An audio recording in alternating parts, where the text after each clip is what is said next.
Tampok sa isang international conference na pinangunahan ng Department of Environment and Natural Resources ang hangarin nito sa pagtransisyon ng bansa tungo sa circular economy.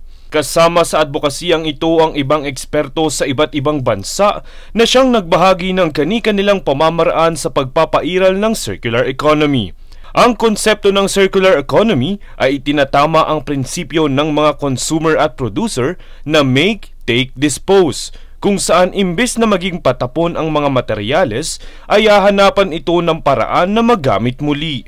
With the circular economy, ang gusto natin, pag hindi natin tatapon sa dulo, gagamitin na naman natin.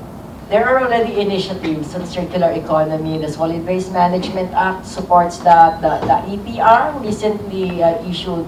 Kaya naman nagpaalala ang Department of Environment and Natural Resources sa pamamagitan ng sangay ng ahensya nito na Ecosystem Research and Development Bureau na makiisa ang mga pampubliko at pampribadong sektor sa pagsunod sa Extended Producer's Responsibility o EPR law.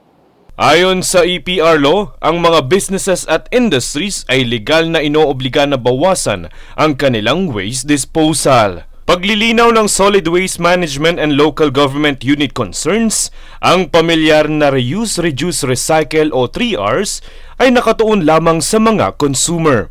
Ngunit ang EPR law at prinsipyo ng circular economy ay isinasama na rin ang mga producer. Ngayon, itong circular economy, tinitingnan niya yung mga producers also. As major players in the economy, kailangan they should do things to reduce yung production ng waste bago pa makarating sa consumer. Ayon naman sa Philippine Business for Environmental Stewardship, isa sa mga suliraning kinaharap ng mga pribadong sektor ay ang pinansyal dahil tumataas ang cost of operation para makasunod sa nasabing batas. The private sector side is more on asking help from the government, lalo na incentives. Ngunit huwag umasa lamang sa incentives na manggagaling sa gobyerno.